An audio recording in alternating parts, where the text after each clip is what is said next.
राजधानी में तेज गर्मी शुरू हो चुकी है। ऐसे में तेज हवाएं भी चलने लगी है। लेकिन बात करें हम आग की, तो इसे इन दिनों गर्मियों में आग लगना केवल आम बात हो चुकी है। लेकिन बात करें, इस वक्त मौजूद है हम अलीपुर इलाके के खेतों में, जहां पर जो गेहूं की फसल है वो लगभग तैयार हो चुकी थी, कटने पर थी। लेकिन देखते देखते आज इन फसलों में आग लग चुकी। लेकिन आग लगने का कारण जो किसानों की तरफ से बताया जा रहा है कि इस खेत के ऊपर से टाटा पावर की तरफ से यहाँ पर जो तारें थी, जो ट्यूबवेलों के कनेक्शन जाते हैं, उसकी जो तार थी वो ठीक से बांधी नहीं गई है, जिसमें कि तेज हवाओं के चलते इनमें शॉर्ट सर्किट हुआ और उस शॉर्ट सर्किट की वजह से जो गेहूं की फसल तैयार थी उसमें आग लग चुकी। लेकिन देखते ही देखते आपको बता दें कि यहाँ पर पास ही में किसान जो अपनी गेहूं की फसल जो है वो काट रहे थे, लेकिन जब उन्होंने तुरंत में जब देखा कि यहाँ पर खेतों में से धुआं उठ रहा है और गेहूं की फसलों में आग लग चुकी है, तो लगातार वो फौरन इस आग को बुझाने के लिए पहुंचे। लेकिन देखते देखते जब उन्होंने, स्थानीय लोगों ने जब फायर को कॉल की, तो फायर की गाड़ी की बात करें तो वो भी कहीं ना कहीं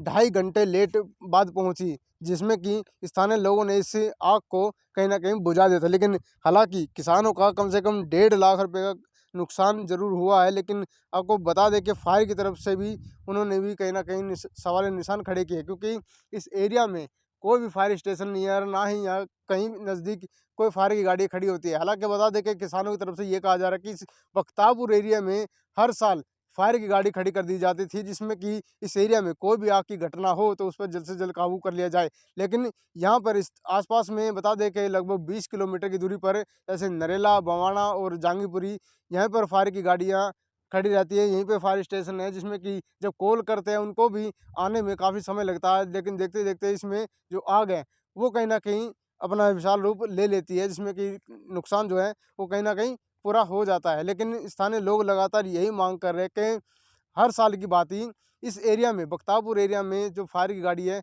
वो खड़ी करी जाए, ताकि इस तरह के जो कोल की आग लगने की जो घटना है उसकी यदि कॉल मिलता है तो उस पर जल्द से जल्द काबू पा लिया जाए। फिलहाल हवा काफ़ी तेज़ थी, उन्होंने देखते देखते सीधी अपनी रफ्तार पकड़ी। लेकिन आसपास भी काफ़ी खेतों में गेहूं की फसल जो है वो तैयार थी, लेकिन उनमें हादसा होने से बच गया। लेकिन ज़रूरत है कि इस तरह आग लगने से दूसरे के खेतों में भी नुकसान ना हो, तो फायर की गाड़ी इस एरिया में ज़रूर होनी चाहिए। फिलहाल स्थानीय लोग यही मांग कर रहे हैं कि इनको कहीं न कहीं इस फसल में जो आग लगी है इसका भी कहीं न कहीं मुआवज़ा दिल्ली सरकार दे, या कोई इंतज़ाम करे कि इस तरह जो फायर की गाड़ी है वो भी इस एरिया में खड़ी रहे, ताकि और जो भाई है उनके, जो और जो किसान है उनका भी कहीं न कहीं नुकसान ना हो। सिंह जांगू है। धर्म जी, किस तरीके से आग लगी खेत में और कितना नुकसान हुआ है आपका?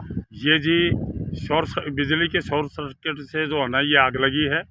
और उसे हम यहाँ मौके पे थे, हमारी कंबाइंड मशीन चल रही थी, मेरे ट्रैक्टर भी खड़े हुए थे। हमने तुरंत मशीन को, ट्रैक्टरों को खेत से बाहर निकाला।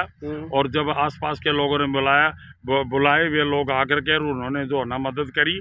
और उसके दौरान भी मेरे 3 किले जल करके राख हो गए हैं, जो बिल्कुल ये सामने है। बिल्कुल कितना नुकसान हुआ होगा जी आपका? मेरा ये मान करके चलो जी कि मेरी 20 क्विंटल की एक एकड़ की एवरेज है 22 क्विंटल की, तो मेरा कम से कम जो है ना 1.5 लाख रुपए का इसमें नुकसान है।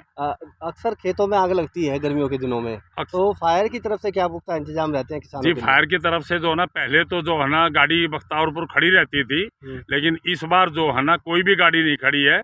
हमने कई बार कॉल करने के बाद भी तो कम से कम 2.5 घंटे के बाद जो है ना 2 गाड़ी फायर की आई, जब लोगों ने आग को बुझा दिया गया था।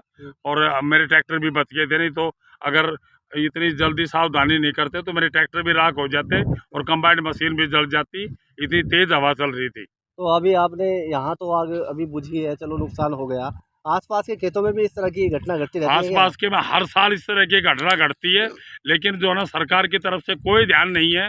मैंने निगम पार्षद को भी फ़ोन करके बताया, उन्होंने मेरे को आश्वासन दिया कि सोमवार को मैं एसडीएम से मिलूंगा जा करके। जो हमारे सुनीत चौहान जी निगम पार्षद है, विधायक को मैंने उसी टाइम कॉल किया, लेकिन विधायक ने मेरा फ़ोन नहीं उठाया। बार बार रिपीटेड रिक्वेस्ट करने के बाद भी मेरा फ़ोन नहीं उठाया, और जो है ना कोई गाड़ी का इंतजाम नहीं हुआ। 2.5 घंटे के बाद गाड़ी आई है, जब मेरी आग बुझ चुकी थी। क्या चाहते हैं सर आप अभी फिलहाल? नहीं, मैं तो ये चाहता हूँ जो कम से कम गाड़ी तो यहाँ खड़ी होनी चाहिए इलाके में। जो मेरा नुकसान हो गया वो तो मेरा नुकसान हो गया, लेकिन और किसान भाइयों का तो बच जाए कम से कम। ठीक है। दिल्ली से एवाई मीडिया के लिए दुष्यंत की रिपोर्ट।